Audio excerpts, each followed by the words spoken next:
Pickle, let's go to the hotline, and let's talk to the Texas High School Football Hall of Famer.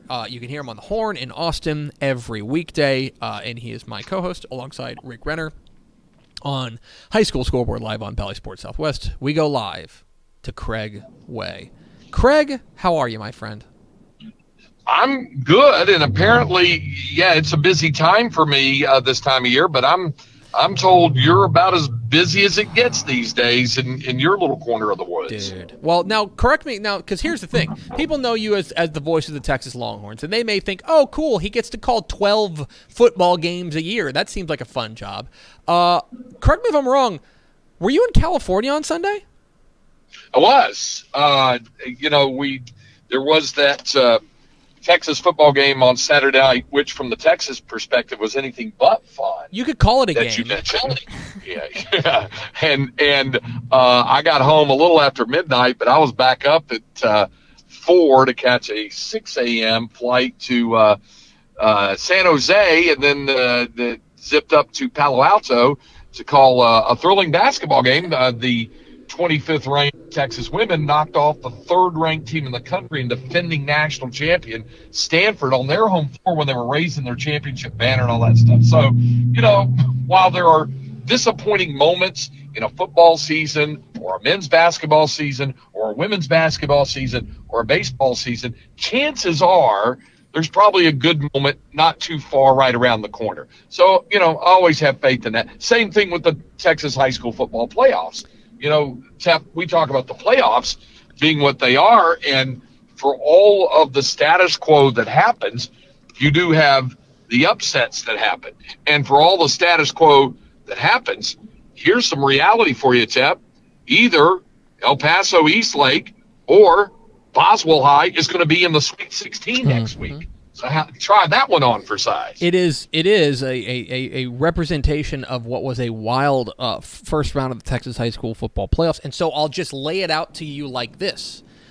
I made the declaration yesterday that I thought that this past weekend was the wildest first round of the Texas high school football playoffs in modern history, which I would say is when they started taking 4 teams to the playoffs. Can you remember a first round that was this chock full of calamity and chaos as we had this past week?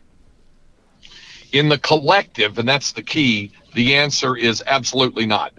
I'm right there with you, that this was probably in the collective. I do find it humorous, albeit perhaps a little bit depressing when you say the modern era begins with like 1996 when they started adding 1990 for then 5A, which now is now 6A. 96 is when 4A went D1 and D2, and then the lower classes followed in the next couple of years after that. So to call that the modern era, yeah, you know where that puts me. That said, because of the collective number of games, which therefore means a collective larger shot at upsets, you're going to have a larger collective number of upsets. And that's what we saw last week. We've probably had some years where 2 top 5 ranked schools in their respective classifications and or divisions got knocked out in round 1, but it's all the other ones. I think it's all the other ones where you had teams that were, according to the computer, supposed to win by a touchdown or 2 or more, and it didn't happen, and there were stunners. So I think it was the sum of the parts that made it the wildest, woolliest, hairiest first round of the playoffs, probably in Texas high school football playoff history, if nothing else, because, to use your phraseology, in the modern era, you haven't had that many collective upsets on the first Friday night. Well, and now what I always like about the area round, and this is when really the fun starts, because you start getting true cross-regional matchups. In bi-district, you may have played these teams in non-district, right? There are a couple of non-district, or non-district rematches in the bi-district round. Right now, you're starting, because you're branching out into the brackets, you're starting to get these cross-regional matchups. Texas High is playing Texas City and Lufkin, because that's just where you would meet if you were driving between those two. Teams like Midland Legacy taking on South Lake Carroll, and you're starting to get, I think one of the things that I know you keep an eye on is you're starting to get those true blue Austin versus San Antonio games, which have traditionally, at least in recent memory, gone the way of the capital city. And so for me, one of the fun things that starts this week that maybe we didn't get a ton of last week is you truly get that, I don't want to say culture shock, but you get teams from far-flung areas, at least from where you are locally, that are coming to town, and you get a new opportunity to play teams that you otherwise would never have seen before. And you can point to one overriding factor for that, Tep, for that to happen at the area round. The reason why that happens the way it is because of the division split. Mm-hmm. That's why. Yes. The number of teams paired down. I can remember, can talk about the Paleozoic era. I mean, I remember back, in the early 80s when what was called, they would have the bi-district round of the playoffs, say at the 5A level, then you'd have an area game, and the area game would often match in the Dallas-Fort Worth area two DISD schools in the area round, and they used to refer to it as the unofficial city championship, if you will. That's it. But that was round two that you would have that, and certainly you still have some of that, I think, in some of the larger classifications, but since they've gone to the division split, you've got more far-flung area because of the way the divisional breakout concerned. If you were to combine 5A, 1, and D2 and put it together in one bracket, you wouldn't have that kind of disparity that you just laid out, Texas High against Texas City. You wouldn't have it. You would still have teams pretty regionally area. I will tell you this, though. Here's the other thing that you will get, and that's that rounding the far turn and coming back home element that happens when you get to round three in the division format, to the extent that, to use your example, the greater Austin area, you could have in two classifications, in two different divisions, an 11-5AD1 and I believe 14-5AD2, you could have two all greater Austin area matchups in the Sweet 16 next week. One out of one single district, 11-5AD1, the other out of 13 and 14-5AD2. That's because of the way the bracketing is done now, and it fans out, but you circle back around and play the area teams, not just in the quarterfinals like it's always been, but in the third round it would happen, and then the possibility of the fourth round as well. So it all eventually circles back home, but you're right, in round two, you go out a little bit before you come back in. Yeah, it's a little bit more longer bus ride for a lot of these teams in round two. We're talking with Craig Way, the Texas High School Football Hall of Famer, here on Texas Football Today. Get involved in the conversation, hashtag TF Today.